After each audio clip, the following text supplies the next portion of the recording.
guys! So, nandito na naman ako. Yay! Finally, after a few months, makakapag-video na naman ako. Meron akong cheat sheet dito.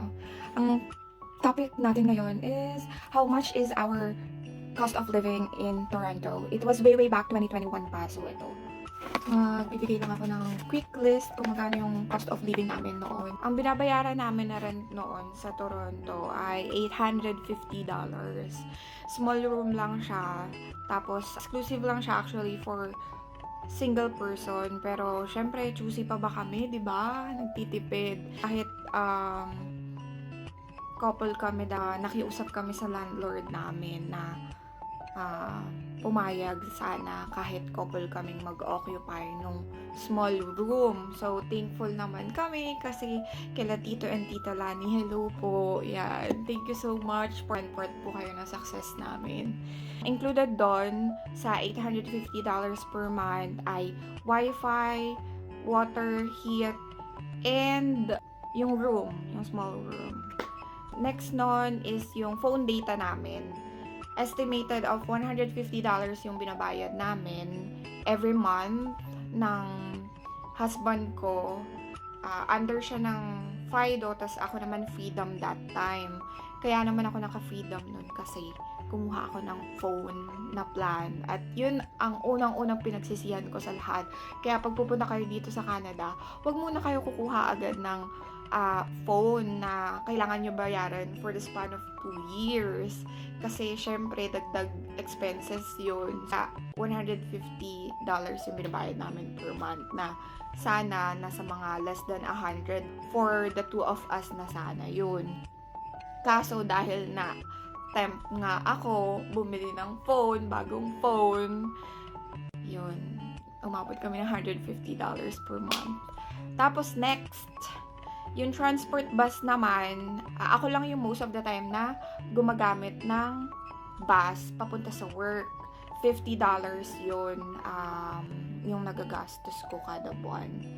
Mga $50 to $75, ganon.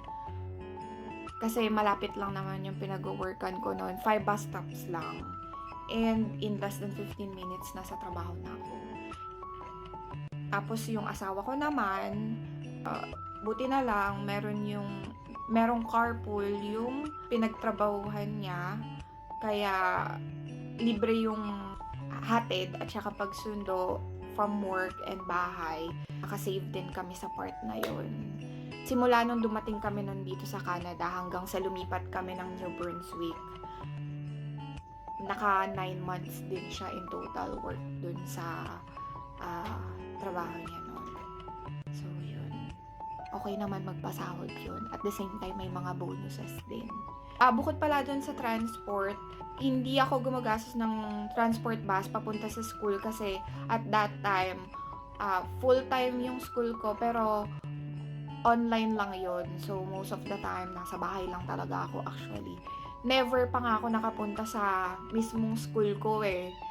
Doon lang sa branch ng school namin nakapunta ako. Pero yung mismong kung saan yung health care na program ginagawa, never pa ako nakapunta. Never ko siya na-visit. So, hopefully, ma-visit ko naman siya sometime. Lastly, yung grocery namin, estimated of $150 to $200 per month. So, yan, sinisikap namin ng asawa ko na ganun lang yung grocery namin kada buwan. Nagawa naman namin mapush yung $150 to $200 ang range. Yung mga kailangan lang talaga namin na food. Cut ko. Yung mga kailangan lang namin na food, yung mga binibili namin. Tapos hindi kami kumakain or madalas nagpapadeliver sa labas. Nung time lang na palipat na kami ng province, nung nakagraduate na ako dun sa program ko, that's the time lang na gumagastos-gastos na kami, tinitreat na namin sa sarili namin kasi nga graduate na ako. Yay! Ayun. In total, how much ba to? So, in total, ang monthly expenses namin sa Toronto ay $1,200. O, diba? Yun. Tapos, may part-time ako noon. Syempre, kailangan yun. Tapos, yung asawa ko full-time. 3 yung trabaho niya noon na. 2 isang full-time, tapos dalawang part-time. Sipag niya, di ba?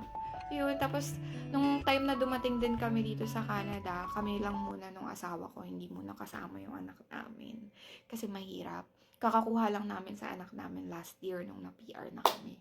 Yun lang, kung may question pa kayo, comment down below. Tapos, try ko sagutin ulit. Hopefully, makapag-video ulit ako kapag hindi na busy. Sorry kung natagalan ulit yung next video ko. Kasi sobrang busy talaga sa work. Tapos, ang dami kong inasikaso. And, syempre, sa life, may mga ups and downs. Yun. Thank you so much. Follow. Eh, follow Like. me. And like, heart. Thank you. Say bye. Say bye, Kyrie. Say bye to them. Bye.